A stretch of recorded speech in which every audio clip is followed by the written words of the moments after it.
नमस्कार, लोकमत भारत की खास बुलेटिन में आप सभी का बहुत बहुत स्वागत है। मैं आपके साथ मोनिका राठौड़। ये रुक करते हैं खबरों की ओर।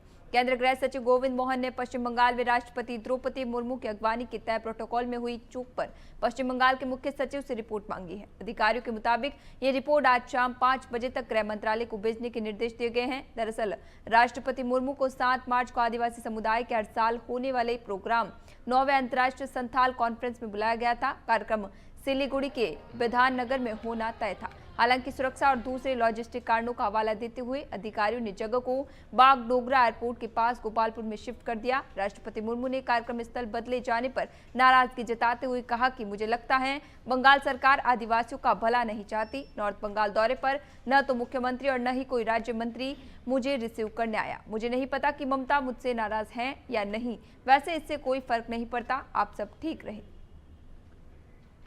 मैडम द्रौपदी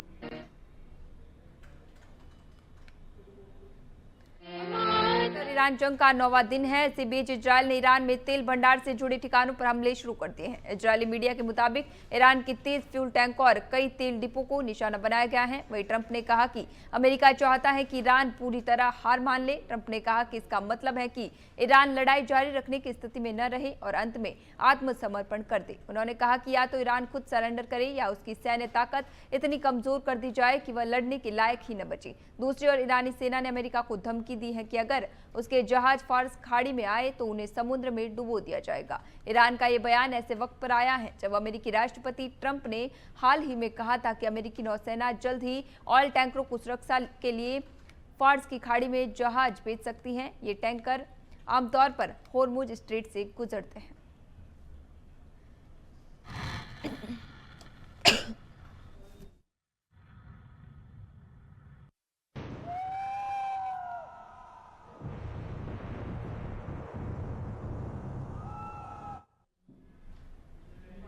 चीन के विदेश मंत्री वांग यी ने पश्चिम एरिया में तुरंत शांति स्थापना की मांग करते हुए अमेरिकी कार्रवाइयों की आलोचना की है और संकेत दिया है कि क्षेत्रीय अशांति अमेरिका के 7 स्तर प्रबंधों को प्रभावित नहीं करेगी। राष्ट्रीय जनसमूह कांग्रेस के सत्र के दौरान वार्षिक उच्च स्तरीय ब्रीफिंग में वांग ने कहा कि शक्ति का मतलब हमेशा सही नहीं होता और ईरान पर अमेरिकी हमलों की निंदा की। उन्होंने कहा कि ये युद्ध कभी नहीं होना चाहिए था और किसी के हित में नहीं है। रंगीन क्रांतियां, ये शासन परिवर्तन की साजिश को जनता का समर्थन नहीं मिलेगा। बीजिंग में पत्रकारों से बात करते हुए वांग यी ने कहा कि दुनिया को जंगल के कानून पर लौटने की अनुमति नहीं मिलनी चाहिए। सैन्य कार्रवाई तुरंत समाप्त होनी चाहिए। ये बयान उस समय आया है जब अमेरिका के राष्ट्रपति डोनाल्ड ट्रंप और चीनी राष्ट्रपति शी जिनपिंग के बीच बीजिंग में शिखर बैठक की योजना है।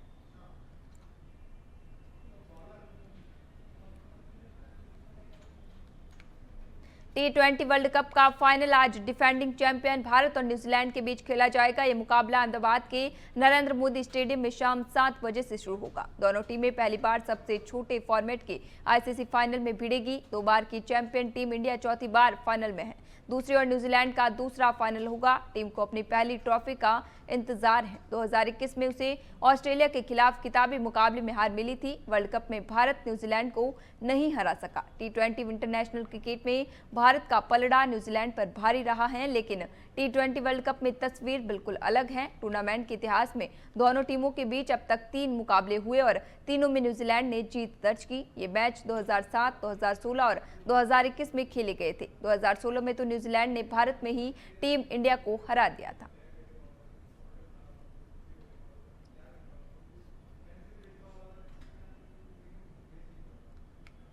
सिमरिया थाना अंतर्गत चौकदही गांव में नवनिर्मित मंदिर में शिवलिंग की प्राण प्रतिष्ठा समारोह आयोजित किया गया। मंदिर का निर्माण चौकदही गांव निवासी रजनीश मिश्रा ने पुत्री प्राप्ति के बाद बनाया। समारोह में डॉक्टर राघवाचार्य महाराज भी उपस्थित थे। इसी मौके पर उन्होंने मूर्ति पूजा को सनातन धर्म की संस्कृति बताते हुए कहा कि सनातन धर्म के मुताबिक हर मूर्ति पूजा का परिणाम तभी मिलता है जब उसकी प्राण प्रतिष्ठा वैदिक मंत्रों से की गई। इसी दौरान डॉक्टर राघवाचार्य ने मूर्ति पूजा का विरोध करने वालों पर भी निशाना साधा है।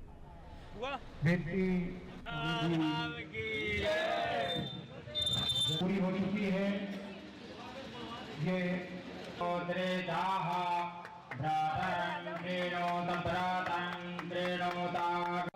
स्वामी जी महाराज की जय। पहनते हैं, फिर भोजन करते हैं। ये सारी क्रिया क्या है? बोले ये आप अपनी ही मूर्ति की पूजा करते हैं। आप तो आत्मा है, आत्मा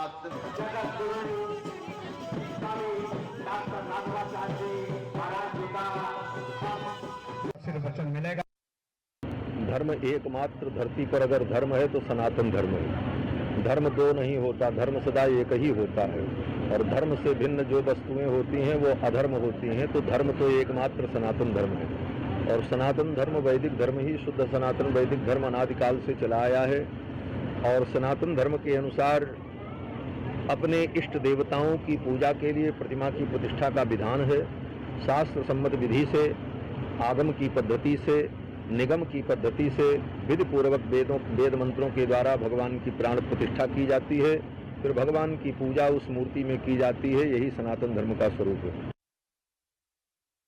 सबसे महत्वपूर्ण जो चीज है वो ये है कि ये कन्या के लिए बनवाया गया मंदिर है इसके जन्म पे भूमि पूजन हुआ था। तोषिका मिश्रा के प्रथम जन्म उत्सव पे हमने ये संकल्प लिया था कि वास्तव में कन्या है तो जग है भाई।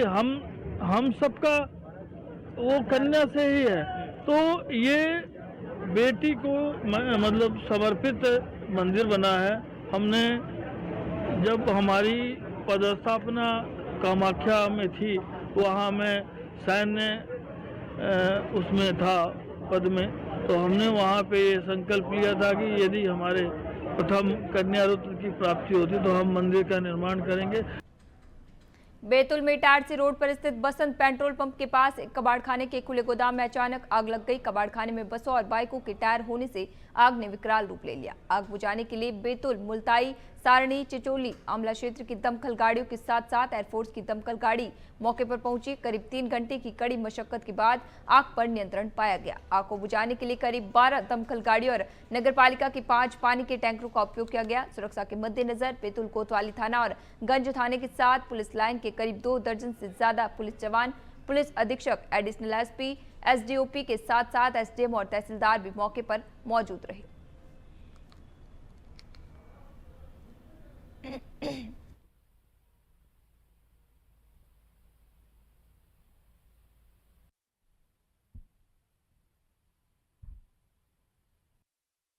करीब 2 घंटे पहले यहाँ इटारसी रोड पर कबाड़ में आग लगी है। उसमें लगातार 10-12 फायर ब्रिगेड अपन ने इस्तेमाल की है। आग को काबू पा लिया गया है और अभी प्रयास जारी है।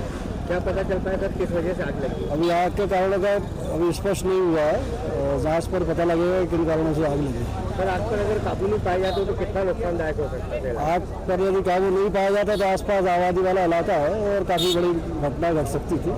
इसलिए समय रहते उसको काबू कर लिया गया और अभी शहर के बाहर सारे कबाड़ों को अपन शहर के बाहर कर दिए जाएंगे।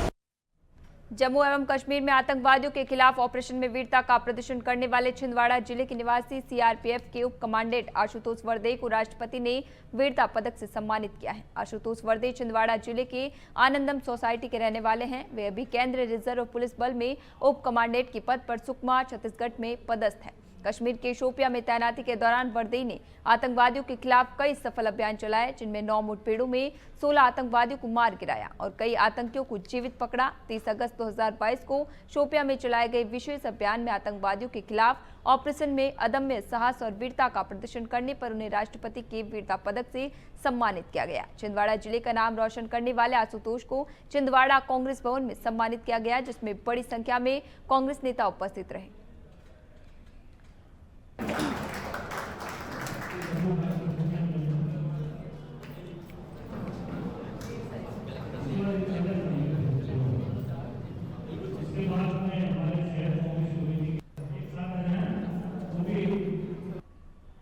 ये वीरता पदक है जो महामहिम राष्ट्रपति द्वारा दिया जाता है। साल में 2 बार इसका घोषणा होती है, 26 जनवरी और 15 अगस्त के दिन। मुझे जो वीरता पदक मिला है ये कश्मीर में आतंकवाद विरोधी अभियानों का नेतृत्व करने के लिए मिला हुआ है। लगभग 9 एनकाउंटर्स मैंने फेस किए, जिसमें 17 से 18 आतंकवादियों को मार गिराने में मैंने सक्रिय भूमिका निभाई है। मुझे जो पदक मिला है, वीरता पदक मिला है, वो एक घटना है जो कि 30 अगस्त 2022 की है, जिसमें 3 से 4 आतंकवादी शोपियां के एक घर में छिपे हुए थे, जिसकी सूचना हमें प्राप्त होती है। सूचना प्राप्त होने के पश्चात हम लोग अपनी जो भी रणनीति होती है उसके अनुसार कार्रवाई शुरू करते हैं और पूरे इलाके को घेर करके उनसे वार्तालाप करने का प्रयास करते हैं, सरेंडर करने की अपील करते हैं, परंतु उस अपील के पश्चात भी उनकी पुरानी प्रक्रिया के तहत गोलीबारी शुरू हो जाती है, जिसकी जवाबी कार्रवाई में हम लोग भी करते हैं।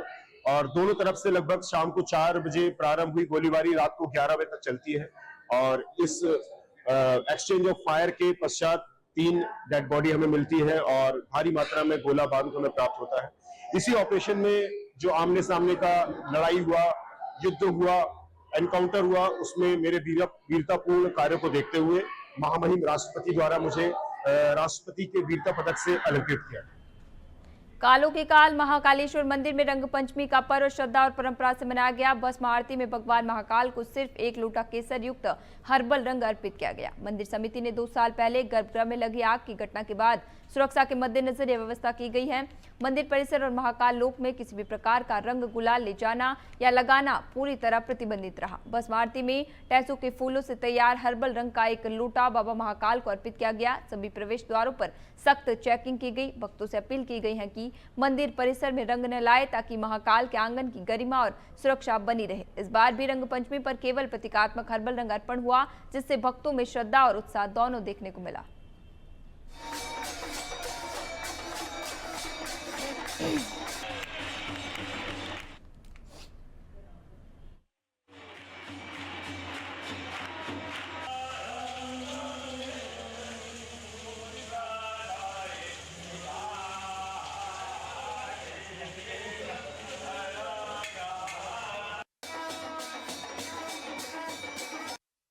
जय श्री महाकालेश्वर। अवंतिकायां विहितावतारं मुक्तिप्रदानाय भवसज्जनानाम् अकाल मृत्यु परिरक्षणार्थम वंदे महाकाल महम सुरेशम। भगवान श्री महाकालेश्वर मंदिर में जैसा कि सर्व ज्ञात है, होली का उत्सव अति प्राचीन समय से मनाया जाता है। उसी के अंतर्गत आज पंचम दिवस रंग पंचमी महापर्व भगवान के दरबार में मनाया गया, जिसमें केसर युक्त जल से भगवान का अभिषेक किया गया और 5 देवताओं को जो है रंग का अभिषेक करके सभी को रंग पर्व की शुभकामनाएं प्रदान की जाती है। जय श्री महाकालेश्वर। मऊगंज के पास दुबगावा हाईवे पर अज्ञात युवक का शत विक्षत शव मिला। हाईवे के पास लाश मिलने से क्षेत्र में सनसनी फैल गई। 15 से 20 दिन पुराना ये शव 25 से 30 साल के युवक की बताई जा रही है। घटनास्थल पर मौजूद मऊगंज पुलिस मामले के सभी पहलू की बारीकी से जांच कर रही है।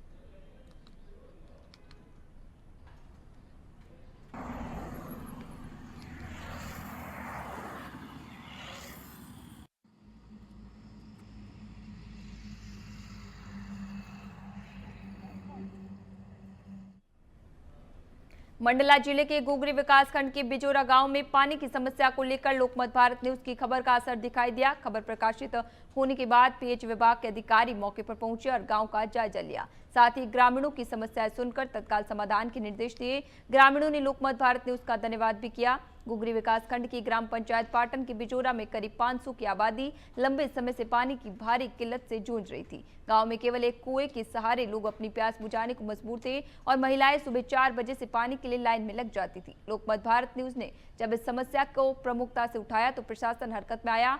आज पीएच विभाग की टीम गांव पहुंची, जहां अधिकारियों ने जल जीवन मिशन के तहत बिछाई गई पाइपलाइन और पानी की व्यवस्था का निरीक्षण किया। अधिकारियों ने ग्रामीणों से बातचीत कर उनकी समस्याएं सुनी और खराब पाइपलाइन को दुरुस्त करने के साथ ही पानी की स्थायी व्यवस्था के लिए जल्द कार्रवाई का भरोसा दिलाया।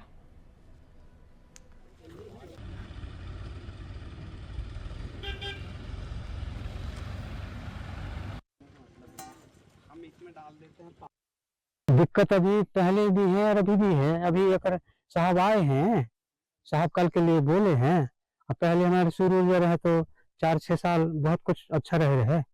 वो कब मोटर बिगड़ गया, का हो गया, वहां से पानी नहीं निकल रहा है, पानी जा नहीं रहा है, अब परेशान है। तो हैंडपंप है, कुआं है, उनमें से लेन लगते हुए लंबे लेन, वहां से अपने भरते हैं, बेचते हैं। बच्चे लोग जाते हैं पढ़ने के लिए, उनको समय नहीं मिला सकते हैं, ज्यादा पानी के लिए लाइन लगते रहते हैं और टाइम हो जाता है। बाल बच्चन के स्कूल नहीं बुला सकते हैं। कोई स्कूल जाते हैं वहाँ घोगरी, कोई मलनपुर जाते हैं लड़का बच्चा, उनके समय चूक जाता है पानी के लिए। अभी क्या अभी निरीक्षण हुआ है, साहब आए हैं, कल के लिए बोले हैं। एक और लोकमत भारत को साधुवाद करना चाहता हूं, जो हमारे इस समस्या को अपनी खबर के तौर में वायरल किया, फैलाया, जिससे सभी अधिकारीगण सक्रिय होकर दौड़े चले आए और हमें जबरदस्त आश्वासन दिए कि कल से हम यहाँ बोर में मोटर बैठाकर पानी उपलब्ध कराएंगे। इसलिए मैं इस चैनल को बहुत धन्यवाद देता हूं, जो हमारी इतनी समस्या को एक दिन में ही निदान कर दिए। धन्यवाद। आज हम मौजूद हैं मंडला जिले के ग्राम बुजोरा में, और जैसे कि मैंने आपको बताया कि जैसा हमारी जो खबर चली हुई थी पानी की समस्या को लेकर बुजोरा में, और उसी खबर को देखते हुए हमारे साथ पीएचई अधिकारी मौजूद हैं, जिनसे हम जानेंगे कि क्या था पूरा मामला और आपके द्वारा क्या कार्रवाई इसमें की गई। सर, जैसे कि भी लोग बुजोरा के जो ग्रामवासी हैं अभी वो पानी की समस्या से जूझ रहे थे, जिसकी जानकारी आपको हुई, तो उसमें आपका क्या कहना और आपके द्वारा भी क्या कार्रवाई की गई है? क्योंकि भिजोरा गांव में जो पानी की समस्या है, उनका ये कहना है ग्रामीणों का कि हमको आने वाली गर्मियों में पानी की समस्या हो जाती है। तो आने वाला समय इवन हम मान के चले अप्रैल मई में हमको समस्या आती पानी की, क्योंकि वर्तमान में अभी हम पानी को देखें तो उनको पेयजल के लिए पर्याप्त पानी है, उपलब्ध है, मगर उनका ये कहना तो सब गर्मियों में हमारे सूख जाते हैं, ट्यूबवेल लगवेल हमारे सूख जाते हैं।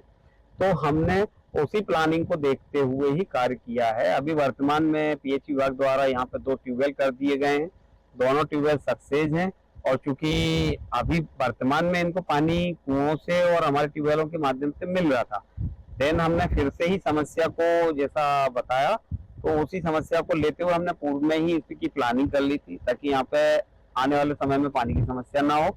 और अब आने वाले समय पानी की समस्या नहीं होगी, क्योंकि यहाँ पर 2 ट्यूबवेल हमने कर दिए, दोनों ट्यूबवेल सक्सेस हैं, दोनों में हमको सिर्फ मोटर पंप डालना है और उनका कनेक्शन करते हुए पाइपलाइन के माध्यम से शुद्ध पेयजल प्रदाय प्रारंभ हो जाएगा।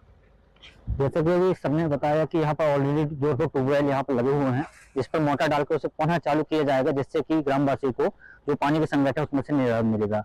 लोकमत भारत के लिए रजनीश मारवंश की यह रिपोर्ट। इस वक्त मैं ग्राम बुजोरा में खड़ा हूँ, जो कि मंडला जिले के अंतर्गत आता है।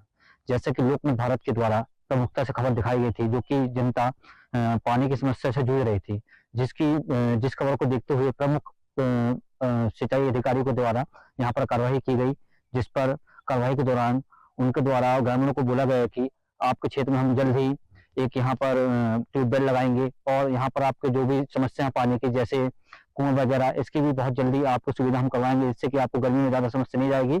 इसी प्रकार की खबरों को देखने के लिए देखते रहिए लोकमत भारत के लिए रजनीश मारवंश की यह रिपोर्ट। अभी के लिए खबरों में इतना ही, तब तक के लिए बने रहिए लोकमत भारत के साथ सच का।